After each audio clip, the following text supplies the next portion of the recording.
Good morning friends, তোমরা সবাই কেমন আছো? আমি তনুশ্রী, পুনে থেকে সিম্পল স্টেপের নতুন একটি ব্লগে তোমাদেরকে স্বাগত জানাই। আর এখন বাজে সকাল 7টা। আজকে হচ্ছে রবিবার। তো এখনও দেখো সকাল কিন্তু পুরোপুরি ভালোভাবে হয়নি। দাঁড়াও, দরজাটা খুলি তোমাদেরকে দেখাই। দেখো, দেখে বুঝতে পারছো সকাল এখনও পুরোপুরি ভালো করে হয়নি, যে মানে সবে জাস্ট সূর্যের আলোটা মানে ফুটেছে এখানে, মানে পড়েছে পশ্চিম দিকে, সেহেতু ওই দিকে দেখো এখনও পুরোপুরি সূর্যের আলো ভালো করে প্রকাশও পায়নি। আমাদের কলকাতা হলে কিন্তু এটা এতক্ষণে সকাল হয়ে গেছে, কলকাতার মানুষরা এতক্ষণে উঠে গেছে, কিন্তু এখানে এখনও ভালো করে সকাল হয়নি। আর ওই দিকে দেখো মোটামুটি চলে এসেছে যারা ময়লাপত্র নেবার জন্য নিতে আসে ফ্ল্যাট থেকে, তারা অলরেডি সব চলে এসেছে। ওদের সব বাস্কেটগুলো ওখানে রাখা রয়েছে। খুব সুন্দর হাওয়া দিচ্ছে এখানে, কারণ এখানে যেহেতু খুব না গরম না ঠান্ডা, তো সকালবেলাটা খুব সুন্দর হাওয়া দেয়, সন্ধেবেলাটাও খুব সুন্দর হাওয়া দেয়। কিন্তু বেলার দিকটা একটু বেশ ভালোই গরম থাকে এখানে। এখানকার ওয়েদারটা এরকম, সকালবেলার দিকটা বেশ ভালো ঠান্ডা লাগছে, মানে এখন এই সময়টা হাওয়া দিচ্ছে। তো চলে এসেছি রান্নাঘরে চা খেতে। চাটা ঢালতে গিয়ে আমি একটা গন্ডগোল করে ফেলেছি, সেটা আমি চাটা ঢালার পরে বুঝতে পারলাম। সেটা হচ্ছে চায়ের কাপের মধ্যে আমি চিনি দিয়েছি কিন্তু দুধ দিইনি। এবার খাবো কিন্তু আমি দুধ চা, তো যার ফলে আমি এখন দুধ দিয়ে দিচ্ছি। কি জানি মাথায় কি ঘুরছিল, আজকে দুধ দিতে ভুলেই গেছি। তো যাই হোক, আমি চাটা ঢালার পরে দুধটা দিলাম। আজকে গুঁড়ো দুধ দিলাম। নর্মালি গুঁড়ো দুধেই বেশি খাই, তবে এই ডেয়ারি হোয়াইটনারের কথা বলাতে আমার বেশি মনে পড়লো, আমার বেসিক্যালি পার্সোনালি এই নেসলে এভরিডে যে ডেয়ারি হোয়াইটনারটা আমি ইউজ করলাম, এটাই আমার সবথেকে বেশি ভালো লাগে। অল্প একটু দিলেই এটা কালার হয়ে যায়, সুন্দর একটা সাদা কালার চলে আসে। কিন্তু আমাদের বাড়িতেও গ্রসারির দোকান আছে জানো তো, আমি দেখেছি আমাদের ওখানে আবার সবুজ কালারের যে আমুলিয়ার যে ডেয়ারি হোয়াইটনারটা আছে ওটা বেশি ইউজ হয়। তো যাই হোক, আমরা চাটা খেয়ে নিই।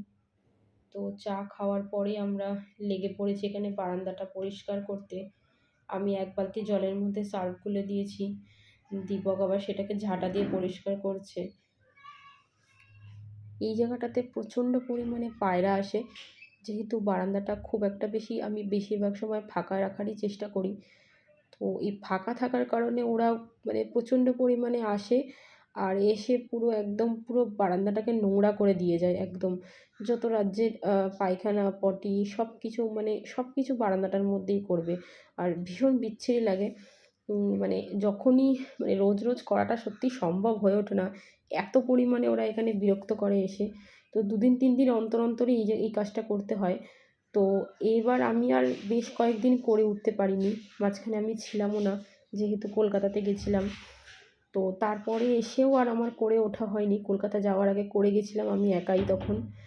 তো এবার ওই জন্য একটু বেশি নোংরা হয়ে গেছে বলে দীপক আজকে এখানে বসেছে করতে, আমাকে করতে দিল না, বলল আমি করে দিচ্ছি। এত নোংরা করে ফেলেছে, পুরো সমস্ত পায়খানাগুলো পুরো শুকিয়ে গেছে এখানে। আর ভীষণ অসুবিধা হচ্ছে, ওই অবস্থায় বারান্দায় গিয়ে কিছু মেলতে গেলেই নোংরাগুলো এসে ঘরের মধ্যে পায়ে চলে আসে, খুব বিরক্ত লাগে। তো সেই কারণে আমরা আজকে বাধ্য হয়ে লেগে পড়েছি বারান্দাটা পরিষ্কার করতে। এটা এই আজকের দিনটার জন্যই, আবার ২ দিন বাদে দেখব বারান্দাটা নোংরা হয়ে গেছে।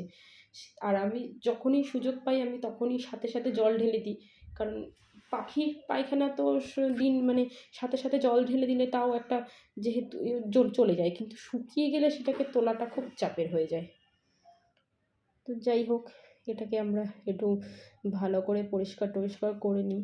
তো এবার ভাবছি একটু, যেহেতু এখানে ১ বছরের বেশি হয়ে গেছে, তো এবার আমরা একটু ভাবছি এখানে টুল গাছ লাগাবো।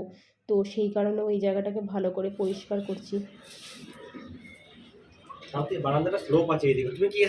দেখতেও খুব সুন্দর লাগছে বারান্দাটা, এবার পরিষ্কার হয়ে গেছে, না হলে এই জায়গাটা প্রচণ্ড ময়লা হয়েছিল। তো চলো এবার আমি একটু রান্নাঘরের দিকে যাই। চলে এসেছি রান্নাঘরের দিকে, আর এসে আমি আজকে ভাবছি, বেশ খানিকটা বেলা হয়ে গেছে, 11:30 মতন বেজে গেছে অলরেডি। তো আমি আজকে ভাবলাম যে আর কিছুই করব না। তুমি দীপককে জিজ্ঞাসাও করলাম কি খাবে, তো এক কথায় বলল এগ বিরিয়ানি খাবে।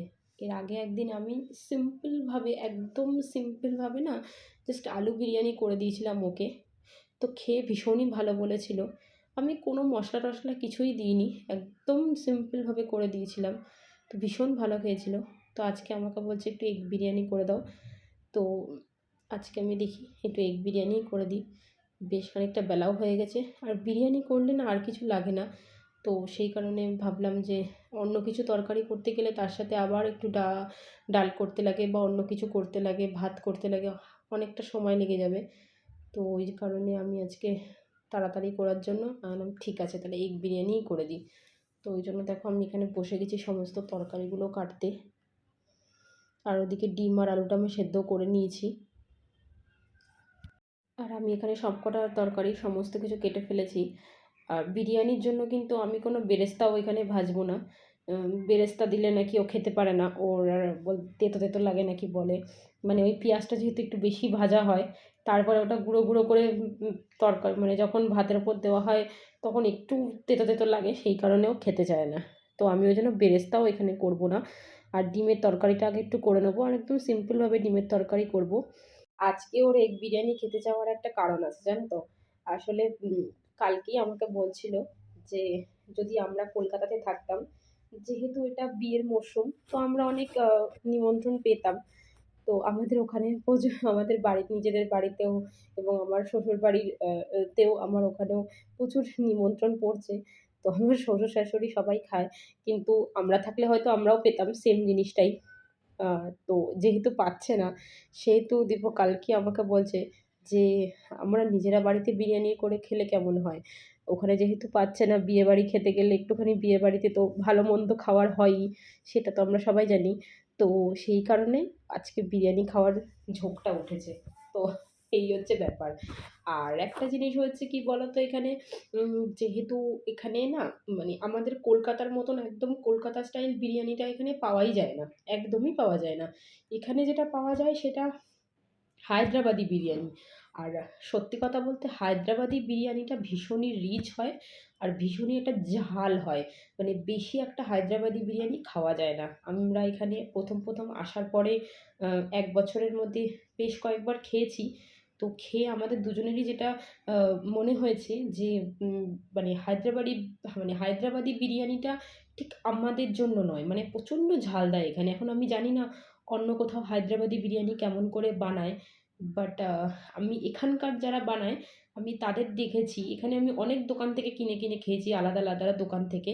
কিন্তু জিনিসটা ওই একই। প্রচণ্ড পরিমাণে ঝাল দেয়, মানে মশলাটা প্রচণ্ড পরিমাণে দেয়। যার কারণে সত্যি কথা বলতে একদমই খাওয়া যায় না সেই ভাতটা। আমাদের ওখানকার মতো light weight biryani, scented biryani নয় এখানে। কিন্তু হ্যাঁ, হায়দ্রাবাদি বিরিয়ানির টেস্টটা আবার একটু অন্যরকম। এবার সবসময়ের জন্য খাওয়া যায় না ঠিকই, কিন্তু মাঝে ভালোই লাগে।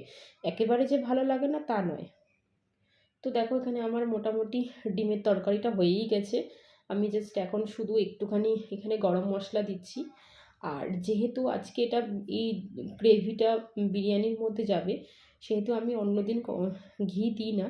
বাট আজকে একটু দিলাম যাতে সেন্টটা আরেকটু ভালো আসে বিরিয়ানির ভাতের মধ্যে, যেহেতু গ্রেভিটা একটু যাবে। তো সেই কারণে আমি দিলাম। আর আমি এর মধ্যে মশলা বলতে নর্মাল মশলা ডেইলি যেমন দিই মশলা তেমনই দিয়েছি। শুধু আজকে যেহেতু এটা বিরিয়ানির সাথে হবে, সেহেতু আমি এর মধ্যে একটু চিকেন মশলা অ্যাড করেছি। তো এটা আমার হয়ে গেছে। এবার আমি ভাতটা বসিয়ে দিলাম। আমি একটু ভালো চাল নিয়ে এসেছি আজকে। সবসময় তো এত দামি চাল খাওয়া হয় না। উম বাসমতি রাইস আমি নিয়ে এসেছি আজকে। তো এখানে বাসমতি রাইস দিয়েই আমি ভাতটা করব। তো যেমন চালের মধ্যে সমস্ত উম গরম মশলা, গোটা গরম মশলা দেয় তেমনই দিয়ে দিলাম। দিয়ে আমি একটুখানি তেলও দিয়ে দিলাম। তো এবার আমি এটাকে নাড়াচাড়া করে একটু এটাকে সেদ্ধ হতে বসিয়ে দেবো। ব্যাস আর কিছুই না। এটা মোটামুটি আমি বেশি কিছুই দিইনি, এখানে গরম মশলাও আমি বেশি কিছু দিইনি। তো মোটামুটি আমার এটা হয়েই গেছে চালটা সেদ্ধ। তো এবার আমি এটাকে নামিয়ে নেব। হয়ে গেছে সেদ্ধ। আর আজকে আমি যে বিরিয়ানিটা এখানে বানাবো অ্যাকচুয়ালি ওটার মধ্যে সেরকম কোনো মশলা আমার কাছে এমনিতেও নেই। একটা জাস্ট বিরিয়ানি মশলা আমার কাছে আছে। আর অল্প একটু বিরিয়ানি এসেন্স আমার কাছে আছে। আমি তো সেটা দিয়েই আমি আজকে বিরিয়ানিটা বানাবো। একদম রিচ করব না, হালকা পাতলার মধ্যেই করব। কারণ রিচ করলে প্রচণ্ড প্রবলেমও হয় সেটা হজম করতে। তো সেই কারণে আমি একদম নর্মালভাবে করব। আর ও বলল যে একদম নর্মালভাবেই করতে, যাতে একদম ঘরোয়া রান্না বলে মনে হয়।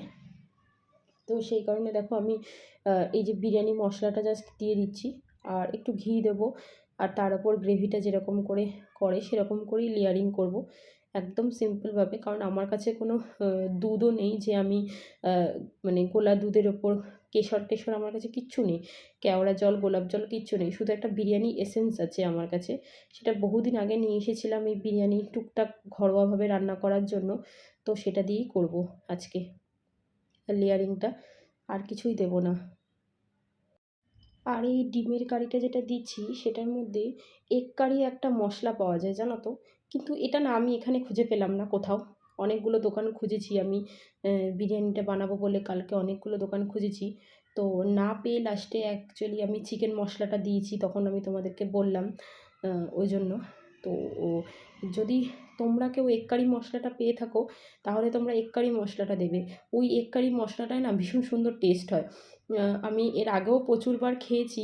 এবার যেহেতু লাস্ট 1 বছর আমি এখানে থেকেছি, তো এগ কারি মশলাটা আমি খুঁজে পাইও নি কোথাও। তো দেখো আমার লেয়ারিংটা হয়ে গেছে। এবার আমি জাস্ট এটাকে দমে বসিয়ে দেবো। তো জাস্ট ওপর থেকে আমি চারিদিকে একটু একটু করে ঘি ছড়িয়ে দেবো। আর এখানে দেখো এরকম সাদা টাইপের ঘি এখানে দেখতে পাওয়া যায়। আমাদের ওখানে যেরকম একটা মানে ওই মানে একটুখানি হালকা বিস্কুট বিস্কুট কালারের যে ঘিটা হয়, সেই কালারের ঘি এখানে পাওয়া যায় না। তো এখানে এরকম সাদা সাদা পাওয়া যায়, তো আমি সেই ঘিটা ইউজ করছি। বাট খেতে টেস্টি আছে, খেতে খুবই ভালো হয়। তো এটাকে আমি জাস্ট এবার 10 মিনিটের দমে দিয়ে দেবো, ব্যাস তাহলেই হয়ে যাবে। আর আমি এটার মধ্যে কিচ্ছু অ্যাড করব না, কিচ্ছু দেব না। হয়ে গেছে আমার এটা, 10-15 মিনিট হয়ে গেছে আমি এটাকে দমে বসিয়ে দিয়েছিলাম। এবার আমি জাস্ট চালটাকে নাড়িয়ে চাড়িয়ে আমি এটাকে দেবো। গন্ধ তো খুবই সুন্দর বেরিয়েছে, জানি না কেমন খেতে হয়েছে, সেটা খেয়ে দীপকই বলবে যে কেমন হয়েছে, ওর কাছ থেকেই জেনে নেবো কেমন হয়েছে। তো দেখি আমি ভাতটা বেড়ে নিই ওর জন্য, দেখি বেড়ে ওকে খেতে দিই, দেখি কি বলে। তো এরপর থেকে ভাবছি এরপরে যখন বাড়িতে আরও এরপরে যখন আবার আরও বিরিয়ানি বানাবো, যদি এটা সত্যি খেতে ভালো হয়ে গিয়ে থাকে, তাহলে পরে আরও সেন্টের যে সমস্ত জিনিসগুলো লাগে সেগুলো চেষ্টা করব এখানে জোগাড় করার এবং নিয়ে আসার বাড়িতে। তাহলে তাহলে আমাদেরকে মোটামুটিভাবে কলকাতা স্টাইল বিরিয়ানি খাওয়ার জন্য কলকাতার জন্য অপেক্ষা করতে হবে না আশা করি। হ্যাঁ, অবশ্যই দোকানের মতন হবে না, কিন্তু যেটা একেবারেই আমরা এখানে পাই না, হায়দ্রাবাদি স্টাইলের বিরিয়ানিটা টোটালি আলাদা, এবং কলকাতা স্টাইল বিরিয়ানি টোটালি আলাদা। তোমরা যারা জানো তারা ভালো করেই জানো যে দুটো পুরোপুরি আলাদা স্টাইলের বিরিয়ানি। তো আমি এটা চেষ্টা করেছি কলকাতা স্টাইল বিরিয়ানি করার। তো সেই কারণে সেন্টগুলো যদি এখানে জোগাড় করে উঠতে পারি, যেমন কেওড়া জল এবং গোলাপ জল, আরও যে সমস্ত সেন্টগুলো লাগে এখানে, সেগুলো যদি জোগাড় করতে পারি, তো সেগুলোর জন্য তাহলে আমাদেরকে আর যখন কলকাতা যাব তখনকার জন্য অপেক্ষা করতে হবে না, এই আর কি। তো চেষ্টা করব এর পরের বার থেকে, দেখি ওগুলোকে জোগাড় করে রাখার। কিন্তু ওগুলো পাওয়াটাও খুব চাপের। আমাদের ওখানে যেরকম সেন্টেড বিরিয়ানি হয় সেহেতু ওগুলো খুবই খুবই ন্যাচারালিভাবে অ্যাভেলেবেল হয়ে যায়। আর এখানে একটু দোকানে ঘুরতে হয়, মানে এদিক ওদিক সব দোকানেই যে পাওয়া যায় তা কিন্তু নয় এখানে। আর আমি এখানে বিরিয়ানি এসেন্সটা তোমাদেরকে বলে রাখি, এই বিরিয়ানি এসেন্সটা পাওয়ার জন্য আমি প্রায় 5-6টা দোকান এখানে ঘুরেছি, তারপরে গিয়ে আমি পেয়েছি। সব দোকানে কিন্তু রাখে না। হয়তো খুবই বড় দোকান দেখে মনে হবে সব পাওয়া যাচ্ছে, কিন্তু ভেতরে গিয়ে যখন আমি চেয়েছিলাম তখন কিন্তু আমি পাইনি। তো আমি অনেকগুলো দোকান ঘোরার পরে এই বিরিয়ানি এসেন্সটা পেয়েছি খুঁজে। তো দেখি বাকিগুলো যদি এখানে খুঁজে পাওয়া যায় এবং আমি যদি জোগাড় করতে পারি, তাহলে পরে আমি এখানে বানাবো এবং তোমাদের সাথে সেটা শেয়ারও করব। তো চলো, ভাতটা আমার রেডি করা হয়ে গেছে, দেখি দীপককে দিয়ে দেখি কি বলে কেমন হয়েছে খেতে। আর আমিও একটু নিজের বানানো বিরিয়ানি খাওয়ার মজা নিই। কেমন আছে? সেই ভালো আছে। এই সাবাস। তাহলে চলো আমিও একটু খেয়ে নিই। আজকের ভিডিওটা তাহলে এখানেই শেষ করছি। তোমাদের যদি ভিডিওটা ভালো লেগে থাকে তাহলে একটা লাইক করে দিও, নতুন চ্যানেল হিসেবে চ্যানেলটিকে সাপোর্ট করো। আর সকলে ভালো থেকো, সুস্থ থেকো। আজকের মতন টাটা।